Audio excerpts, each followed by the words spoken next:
صدق اللہ العظیم۔ السلام علیکم، آپ سب کو خوش آمدید رمضان میں بول۔ یہ ہماری سحر کی ٹرانسمیشن، جی ہاں، تقریباً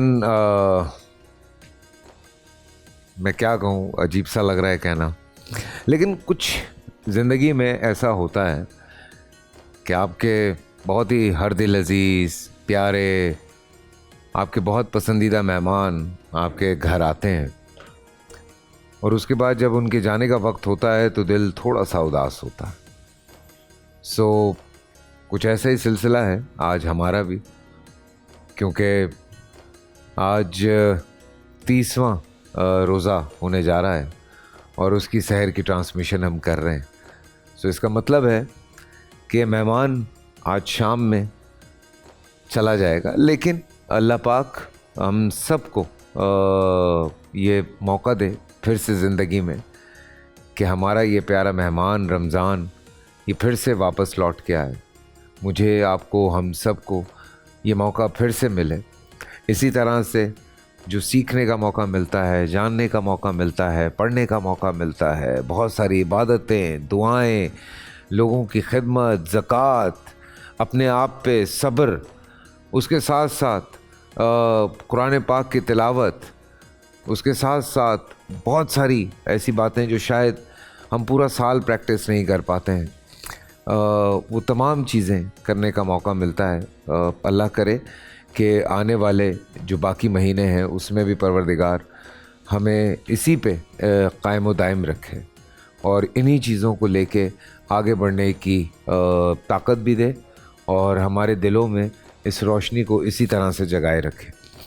آج چونکہ ہماری آخری سحری ہے، اس کے بعد انشاءاللہ اگلے سال پھر اسی طرح سے محفلیں جمیں گی، اسی طرح سے پروردگار اور عبادتوں کے حوالے سے بات ہوگی۔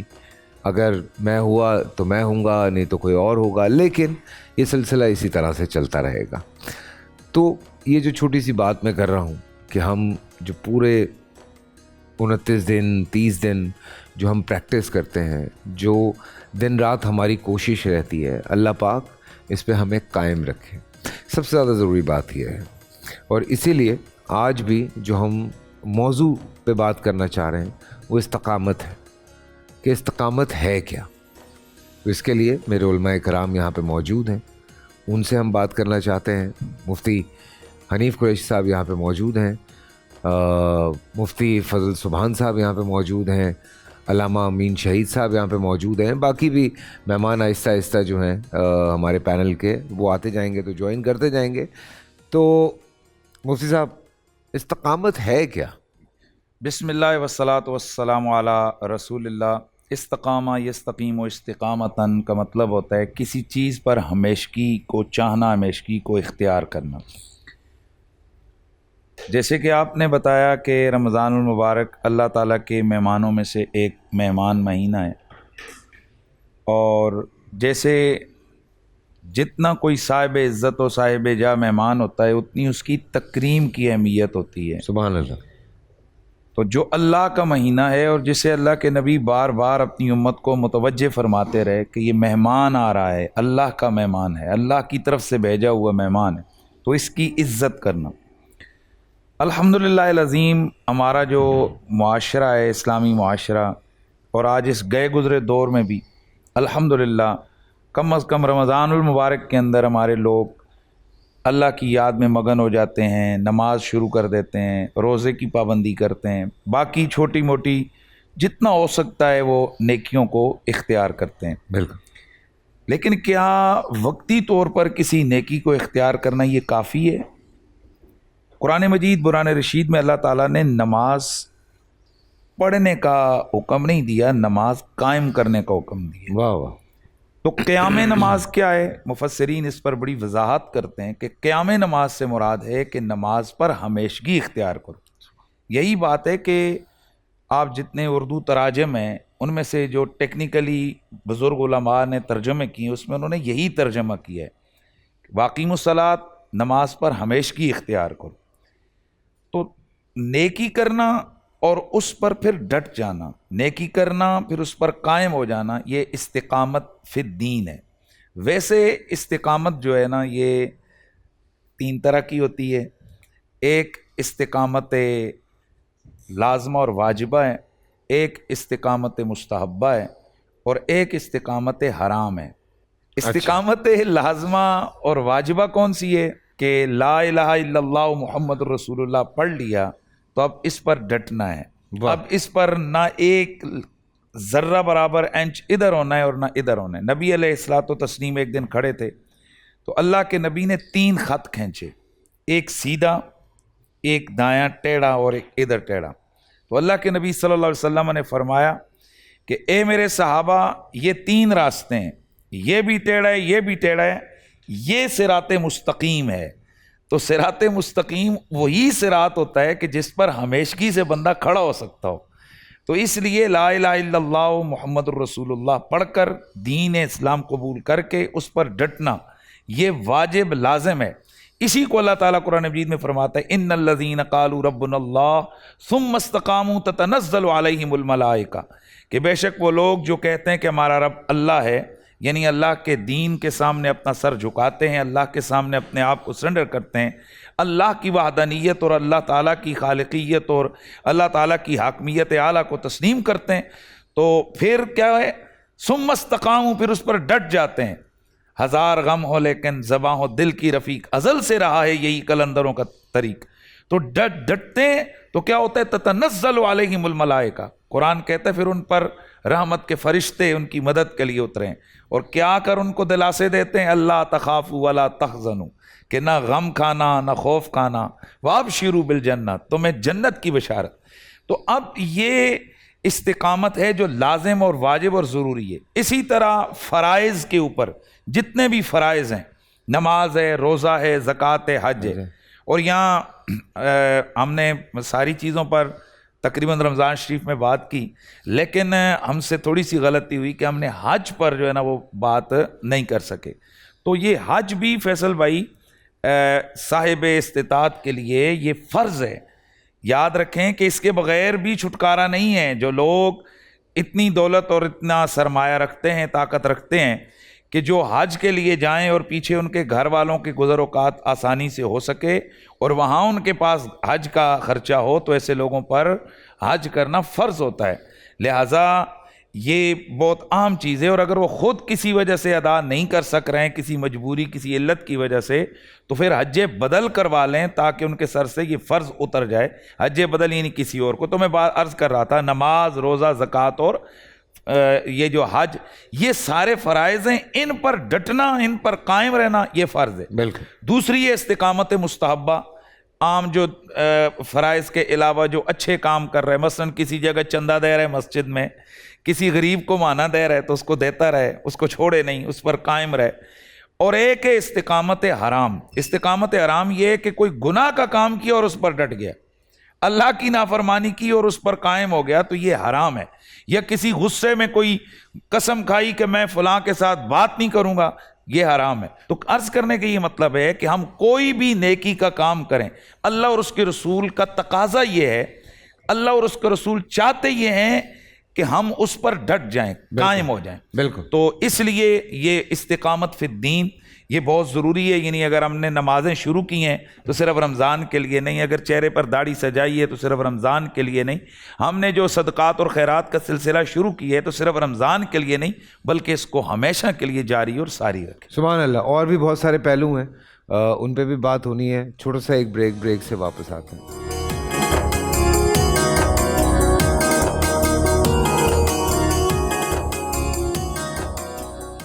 آج استقامت کے حوالے سے بات ہو رہی ہے. مفتی حنیف قریشی صاحب نے بڑی تفصیل سے اس پہ بیان فرمایا. علامہ شہیدی صاحب بھی یہاں پہ موجود ہیں، فضل صاحب بھی یہاں پہ موجود ہیں. آج ہم نے بس رخصت کرنا ہے چند دنوں کے لیے رمضان کو، تو ہم نے کہا تھوڑی اس حساب سے بات چیت ہو جائے. بسم اللہ الرحمن الرحیم. آج چونکہ آخری دن ہے رمضان المبارک کے اس مقدس ترین اور اللہ کی طرف سے انعام کی صورت میں دیے گئے مہینے کا، تو اس لیے سب سے پہلے تو میں یہ دعا کروں گا کہ اللہ تبارک و تعالیٰ تمام عالم اسلام کے اس روزے کے مہینے کو اور روزوں کو اور عبادات کو قبول فرمائے، آمین آمین. اور ہمیں کل کے عید کے دن کو حقیقی معنوں میں عید بنانے کی توفیق عطا فرمائے. آمین. چونکہ حقیقی عید وہی ہے جس میں انسان اس مہینے میں پیدا ہونے والی استقامت کی اس کیفیت کی حفاظت کر سکے. بے شک. چونکہ امیر المؤمنین علی ابن ابی طالب علیہ الصلوۃ والسلام سے منسوب ایک فرمان اور ایک قول نقل کیا جاتا ہے مختلف کتابوں میں کہ کل یوم لا یعصی اللہ فیہ فہو عید، ہر وہ دن جس میں ایک انسان، ایک مومن، ایک مسلمان، ایک کلمہ گو گناہ نہیں کرتا، وہ اس کی عید کا دن ہے. اور یہ جو مبارک مہینہ ہے یہ گناہ سے اپنے آپ کو بچانے اور اللہ کے فرمان کے تابع کرنے اور اطاعت کرنے کی پریکٹس کا مہینہ ہے، اور اسی پریکٹس پر قائم و دائم رہنا سارا سال یہ استقامت ہے.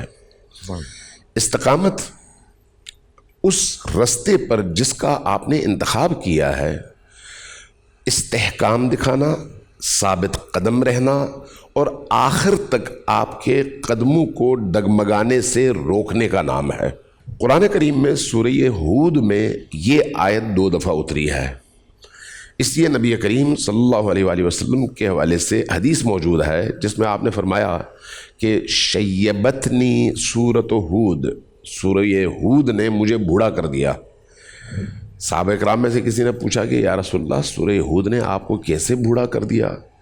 فرمایا 2 دفعہ اس صورت میں یہ آیت اتری ہے، فاستقم کما امرت، جس طرح سے آپ کو حکم دیا گیا ہے اسی طرح سے استقامت دکھائیے. یہ جو استقامت دکھانا ہے یعنی استقامت کے مختلف درجات ہیں اور اس فرد کی نسبت سے درجات ہیں. جتنا انسان بلند ہوتا چلا جاتا ہے اس کی استقامت کی سطح بھی اسی حساب سے بلند ہوتی چلی جاتی ہے. جتنا ایمان بلند ہے استقامت کی صورت بھی اسی حساب سے بلند ہے. جتنا ایمان کمزور ہے استقامت بھی اسی حساب سے کمزور ہے. ہم جیسے لوگوں کی استقامت یہ ہے کہ ہم جھوٹ سے پرہیز کریں، روزہ کا احترام ہر صورت میں کریں، نماز بر وقت پڑھیں، یہ ہماری استقامت ہے. اس طرح کی چھوٹی چھوٹی چیزیں ہیں. لیکن جیسے جیسے درجات میں اضافہ ہوتا چلا جاتا ہے، نگاہوں میں استقامت، نیتوں میں استقامت، سوچ میں استقامت، ہر قدم پر استقامت، دیکھنے میں استقامت، بولنے میں استقامت، ہر وہ چیز جو اللہ کی مشیت اور منشا کے خلاف ہو اس سے اپنے آپ کو، اپنی روح کو، اپنے دل کو، اپنی آنکھ کو، اپنے کان کو، اپنی زبان کو، اپنے ہاتھوں کو، اپنے قدموں کو روکنا آسان کام نہیں ہے. اور اسی طرح سے جہاں پر اللہ نے کسی کام کے کرنے کا حکم دیا ہے وہاں پر ہر صورت میں اپنے تمام ان اعضاء اور جوارح کو اس کام کے کرنے پر مجبور کرنا. مثلا دیکھیے، استقامت دین کی ہر بات کے سامنے سر تسلیم خم کرنا اور دل کی ہر اس بات کے سامنے جو دین کے مقابلے میں ہو انکار کر کے کھڑے ہونا ہے. یعنی دین اور دل میں سے دین کا انتخاب اور دل کو ریجیکٹ کرنا، خواہش کو ریجیکٹ کرنا، اپنے اندر اٹھنے والی ان آرزوؤں کو ریجیکٹ کرنا اور اللہ کی بارگاہ میں کھڑے ہو کر اللہ کے ارادوں میں اپنے آپ کو ڈھالنا، یہ استقامت ہے. اور اس استقامت میں انسان جب میدان جنگ میں ہوتا ہے تو وہاں پر استقامت کی کیفیت اور ہوتی ہے. میدان عبودیت اور بندگی میں یعنی نماز کی کیفیت میں استقامت اور ہوتی ہے. زکوٰۃ دینے میں استقامت اور طرح کی ہوتی ہے. قربانیاں کرنے میں استقامت اور طرح کی ہوتی ہے. یہ ساری کی ساری عبادات ہیں.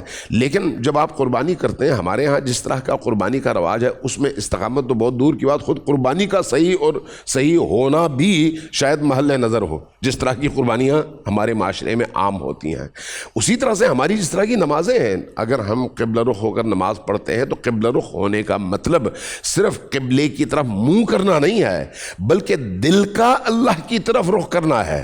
دل اللہ کی طرف پشت کرے، منہ اللہ کی طرف ہو، قبلے کی طرف ہو، یہ استقامت نہیں ہے.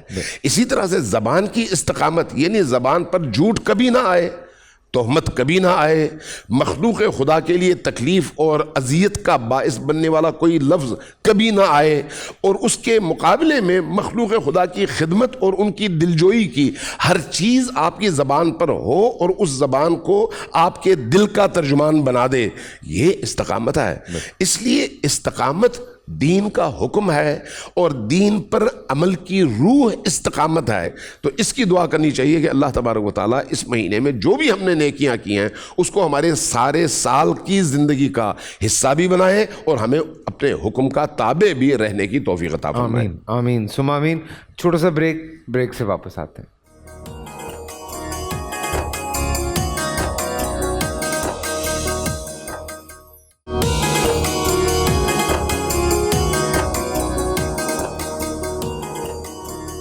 السلام علیکم۔ رمضان میں بول اسپیشل ٹرانسمیشن سحری، جی ہاں کل سے آپ نہیں دیکھ پائیں گے ہمیں، اور ہمارے علماء کرام سے بھی اس طرح سے بہت کچھ جاننے کا موقع نہیں ملے گا۔ ایک سوال مفتی صاحب میرے دماغ میں آیا، میں ایسے ہی کافی عرصے سے یہ چیز مجھے سوچنے پہ کچھ چیزیں ہوتی ہیں نا آپ کو مجبور کر دیتی ہیں، تو مجھے کبھی کبھی ایسا لگتا ہے، شاید میں غلط بھی ہوں، کہ اوبویسلی ٹھیک 2.5 مہینے بعد ہم حج کی سعادت حاصل کرتے ہیں، تو یہ جو رمضان کا مہینہ ہے جس پہ ہمیں کہا جاتا ہے استقامت کرنے کے لیے، جس پہ ہمیں کہا جاتا ہے قائم رہنے کے لیے، تو یہ جو پوری ایک پریکٹس ہے صبر کرنے کی، بات کرنے میں، کھانے میں اور بہت ساری چیزوں میں، دو کہ حج میں ایسی کوئی ممانعت نہیں ہوتی کھانے پینے کی، لیکن پھر بھی ایک تھوڑی پریکٹس ہو جاتی ہے، ذرا آپ فزیکلی اسٹرانگ بھی ہو جاتے ہیں، تو آپ کو لگتا ہے کہ کچھ تھوڑا سا اس کا لنک ہے آپس میں؟ نحمدہ و نصلی علی رسولہ الکریم۔ دیکھیں، استقامت بہت اہم چیز ہے، بلکہ صوفیاء نے لکھا الاستقامت فوق الکرامہ، کہ استقامت کا درجہ کرامت سے بڑھ کر ہے۔ واہ۔ اور اس کی وجہ یہ ہے کہ کرامت ہر ولی کے ہاتھ پہ صادر نہیں ہوتی، کرامت کے بغیر بھی، کرامت ظاہر کیے بغیر بھی بہت سے لوگ ولی اور اللہ کے مقرب بن سکتے ہیں، واہ۔ لیکن استقامت پر چلے بغیر ولایت تک پہنچنا ناممکن ہے۔ اسی لیے امام غزالی رحمۃ اللہ علیہ نے لکھا کہ دنیا میں صراط مستقیم پر جمے رہنا آخرت میں پل صراط پر چلنے سے بھی زیادہ مشکل کام ہے۔ واہ واہ، سبحان اللہ سبحان اللہ۔ استقامت کا لغوی معنی کیا ہے؟ ڈٹ جانا، سیدھا کھڑا ہو جانا، مداومت اختیار کرنا۔ یہ جو استقامت ہے، قوم ہے، قیام ہے، اقامت ہے، قوام ہے، قائم ہے، مقیمین ہے، مستقیم ہے، سب کا معنی ایک ہے۔ قوم اسی کو کہتے ہیں جس میں ڈسپلن ہو، جو سویلائزڈ ہو، جس میں مینرز ہو۔ سبحان اللہ۔ جس میں نظم و ضبط اور ڈسپلن نہ، وہ ہجوم ہوتا ہے، وہ بھیڑ ہوتی ہے۔ تو استقامت کے بارے میں قرآن کریم نے کہا ان الذین قالوا ربنا اللہ ثم استقاموا، پہلے کہا ہمارا رب اللہ ہے، پھر ڈٹ گئے۔ اسی طرح انبیاء علیہم الصلاۃ والتسلیمات کے بارے میں بھی یہ کہا گیا شرع لکم من الدین، کہ حکم کیا دیا ان اقیموا الدین ولا تتفرقوا، دین میں اسٹیبلٹی ہو، تفرقے میں نہ پڑو، فلذالک فقم فاستقم۔ اسی طرح قرآن کریم کے بارے میں اللہ نے فرمایا قیمن، یہ مضبوط ہے، لا عوج لہ، اس میں کوئی ٹیڑھا پن نہیں ہے۔ بالکل۔ رسول اللہ صلی اللہ علیہ وسلم نے ایک صحابی کو یوں فرمایا کہ قل، کہہ دیجئے آمنت باللہ، میں اللہ پر ایمان لائے، ثم استقم، پھر اس پر ڈٹ جاؤ۔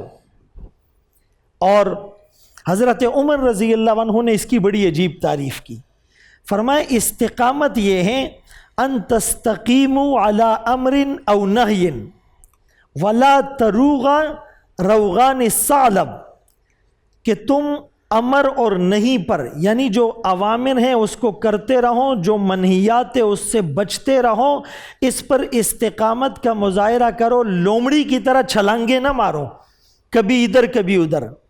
آج ایک بڑا کامن یوزڈ جملہ ہے کہ چلو تم ادھر کو ہوا ہو جدھر کی، اور یہ بھی کہتے جیسا دیس ویسا بیس۔ ہاں بالکل۔ اگر ہم غور کریں تو یہ منافقت کی ایک کڑی ہے، حالات کیسے ہی کیوں نہ ہو ہم نے استقامت کا مظاہرہ کرنا ہے، استقامت پر ہم نے ڈٹ جانا ہے۔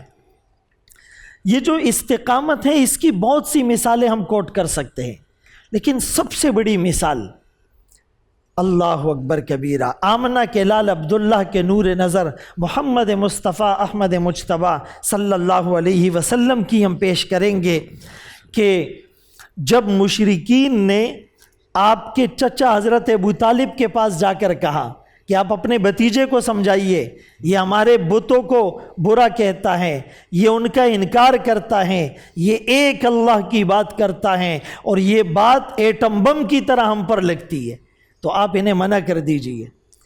تو اللہ کے رسول صلی اللہ علیہ وسلم نے تفصیلی واقعہ ہیں، اپنے چچا کو کہا چچا جان، پیارے چچا جان، اگر یہ لوگ میرے دائیں ہاتھ پر چاند اور بائیں ہاتھ پر سورج لا کر رکھ دیں، اب یہ چیز پاسبل نہیں ہے اس دنیا میں، لیکن اس سے بڑی کوئی چیز ہی نہیں ہو سکتی۔ آپ نے کہا اگر یہ بھی کر دے تو بھی میں اپنے مشن سے پیچھے ہٹنے والا نہیں ہوں۔ یہ تو ہمارے آقا کی استقامت تھی، لیکن قربان جاؤں اس شفقت والے چچا جان پر، پھر آگے ان کی استقامت دیکھیے۔ کہا بیٹا اگر مسئلہ یہ ہے، تمہاری آنکھیں اس سے ٹھنڈی ہوتی ہیں، تم اپنی بات پر مطمئن ہو، تمہارا کانفیڈنس لیول اتنا اچھا ہے، تو پھر یہ سب تم پر اگر حملہ بھی کر دیں گے میں تمہاری حفاظت کے لیے تیار ہوں، دنیا کی کوئی طاقت تمہارے راستے میں روڑے نہیں اٹکا سکتی، اپنے مشن پر جمے رہو۔ آج محمد الرسول اللہ صلی اللہ علیہ وسلم اگر جبل استقامت بن کر دنیا کے سامنے ہے تو پیچھے اس مبارک چچا کی استقامت حوصلہ افزائی تھی۔ اور خدیجۃ الکبریٰ رضی اللہ عنہا جو امت کی پہلی ماں تھی، آقا کی پہلی زوجہ تھی، اور امت کے پہلے عورتوں کے لیے مشعل راہ کا کردار ادا کرنے والی تھی، انہوں نے بھی اسی طرح استقامت کے ساتھ آپ کا ساتھ دیا۔ رسول اللہ صلی اللہ علیہ وسلم کے ایک صحابی ہیں، حبیب ابن زید ان کا نام ہے، آپ نے انہیں مسلمہ کی طرف بھیجا کہ اس کو سمجھاؤ کہ بھائی تم مدعی نبوت نہ بنو، تم کذاب ہو، میری بات مان لو۔ اس نے اپنی قوم کو جمع کیا اور پہلے ان کو ڈرایا دھمکایا، کچھ لالچ اور آفر بھی کی، لیکن جب بات بنتی نظر نہیں آئی تو پھر ان کا ایک ایک عضو کاٹا، اور ایک ایک عضو کاٹنے کے بعد وہ پوچھتا تھا مجھے نبی مانتے ہو؟ وہ جواب دیتا میں تو مجھے سنائی نہیں دے رہا، تم کیا کہہ رہے ہو؟ ایک ہاتھ کٹا، کہا مجھے نبی مانتے ہو؟ کہا کبھی نہیں۔ دوسرا ہاتھ کٹا۔ یہ جملے کہنے بڑے آسان ہیں، اس کو سننے میں چند سیکنڈز لگتے ہیں، لیکن عشق نبوی کی وہ روح ان کے سینوں میں تھی کہ کٹ کٹ کر کہتے تھے ہری ہے شاخ تمنا، ابھی جلی تو نہیں، دبی ہے آگ جگر کی مگر بجھی تو نہیں، جفا کی تیغ سے گردن وفا شعاروں کی، کٹی ہے برسر میدا پر جھکی تو نہیں۔ ایک ایک عضو کٹتا رہا، لیکن محمد الرسول اللہ کی ناموس پر اس نے آنچ نہیں آنے دی۔ اسی طرح حضرت خنسہ رضی اللہ عنہا ایک صحابیہ ہیں، 4 بیٹے شہید ہوتے ہیں اور یکے بعد دیگرے، لیکن شہید ہونے سے پہلے رات کو انہیں جمع کیا، کہا میں تم سب کی ماں ہوں، تم میری آنکھوں کی ٹھنڈک اور میرے جیون کا سہارا ہو، لیکن بات ناموس رسالت کی ہے، کل جنگ ہوگی، تمہیں ناموس رسالت کے ارد گرد شمع کی طرح پروانوں کی طرح لڑنا ہے، اور کوئی زندہ واپس نہ آئے ناموس رسالت پر کٹ کر آنا۔ کل قیامت کے دن اللہ پوچھے گا